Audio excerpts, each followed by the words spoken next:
In this next module, I'm going to talk about the reproducible research movement. The reproducible research movement is this idea that's been really talked about a lot in the last couple of years. And what do we mean by reproducible research? The title is actually a little bit misleading because it's not talking about actually independently reproducing a research finding. That's a whole nother level. All we're talking about for reproducible research in this context is that a reproducible paper is a paper where somebody else can take the data that was used in that paper and the analysis code, the code that was used to analyze the data, and rerun that code on that data and actually generate tables and figures that match the tables and figures in the original paper.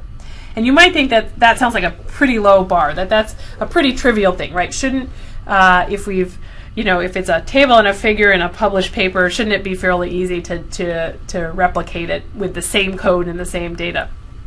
In fact, it turns out that it's not such a trivial thing. We're dealing these days with a lot of complex data, a lot of high throughput data, a lot of complex analyses, and it's actually fairly hard to go through a paper that's been published and check to see whether or not they have errors in their data or they have errors in their code or whether or not their tables and figures are really valid. So this is surprisingly hard, and some researchers in a 2009 paper in Nature Genetics illustrated this. They went through and tried to reproduce just a single table or figure from 18 published studies in Nature Genetics. These were all studies that involved microarray data, so these are gene expression signatures. Nature Genetics requires authors of that type of paper to make the data publicly available. So they went through these 18 papers. They really worked very hard to try to reproduce a table or a figure. They were only able to do it, even though all the data were available, they were only able to do it for 2 studies, just 11%. And they reproduced these only in principle, meaning that there were some slight differences from the published version. An additional 6 studies were partially reproduced with some discrepancies, and 10, the majority of studies, could not be reproduced at all. So this doesn't mean that the studies are wrong, that they have errors in them, but it means that they're completely uncheckable because nobody can even begin to address whether or not the data and the analyses were correct, whether there were errors in there, because nobody can reproduce the tables and figures. Nobody can recreate the analysis. So that's a real barrier. If you can't recreate the analysis, you can't check it. And that leads to, if you've got uncheckable research, that leads to problems. That leads to problems that I'm going to talk about in this next case study. So there was a sort of a scandal over some cancer research at Duke that's been in the news of late. And I'll give you a little bit of history on this. This involved some major errors in the data, in some complex data, and it made it to the published literature. And it happened to be that some statisticians tried to actually reproduce the method because it was so potentially impactful.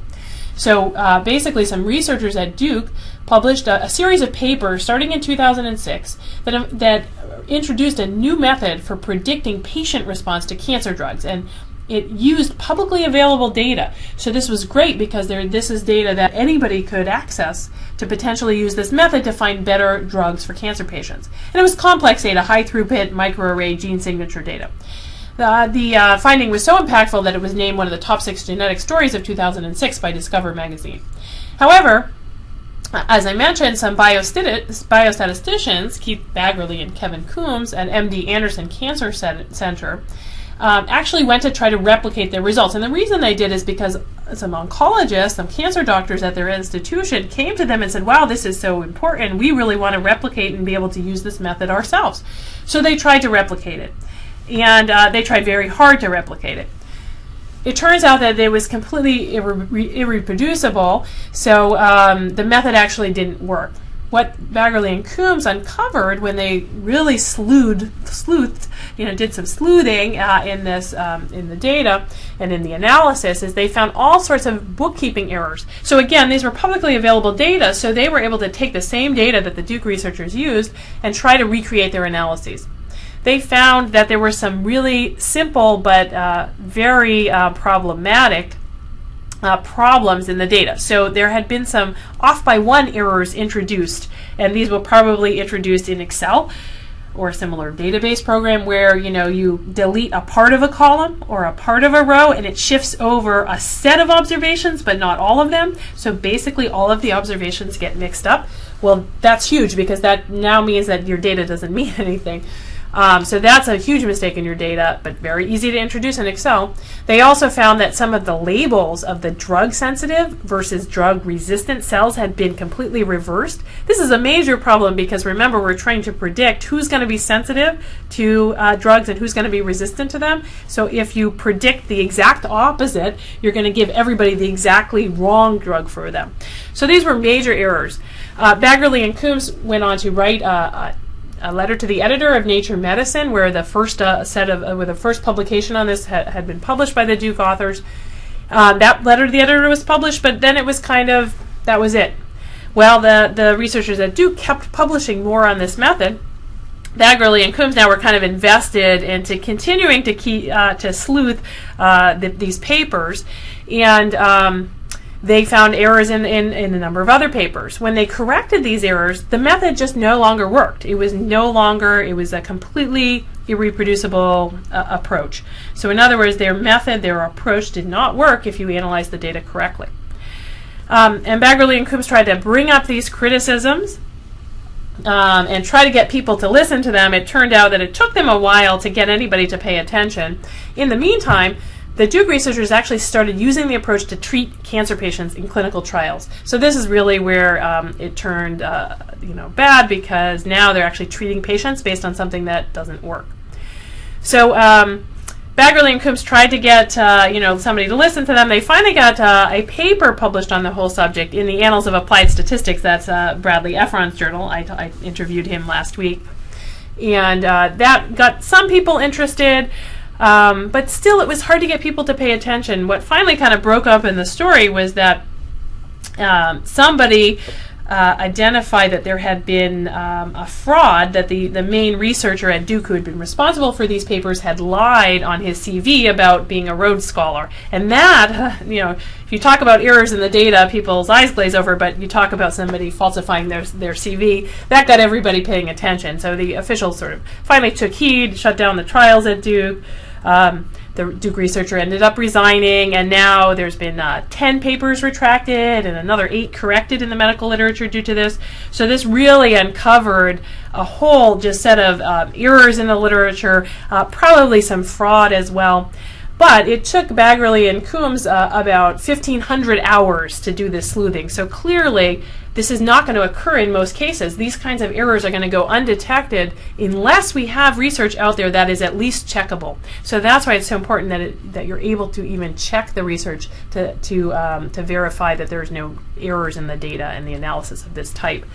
So one of the journals, the Journal of Biostatistics, has actually appointed now a reproducibility editor to try to move this reproducible research movement forward.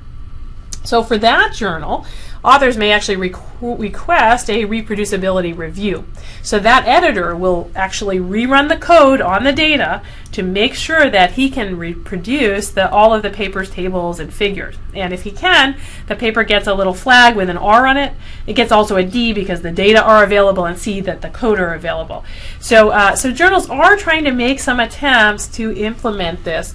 It's hard, though. There are a lot of challenges in implementing this kind of system. But that's where hopefully things are moving, and that's where a lot of journals hope to go. There are a number of challenges, so it's unclear how journals can host all of this. How can you host all of the code and the different software potentially for all these different analyses, host all the data, these major data sets? So how will that happen? Who will be in charge with running these reproducibility checks? They can take a really long time, even if you have the code and the data. So who's going to do that, if anyone? What if you've got proprietary data and software that you don't want to share? If you've got human subjects data, are there issues of privacy if you're making these data openly available? So there's a lot of challenges, but people are really working on this and trying to come up with ways to be able to do reproducible research in some way. And certainly it has a lot of benefits. It improves transparency. It uncovers mistakes, such as those in the Duke case. It prevents fraud. It prevents cherry picking, which is this idea that sometimes researchers will look at a particular part of their data, but maybe not look at the totality of their data and pick out just the data that supports their hypotheses.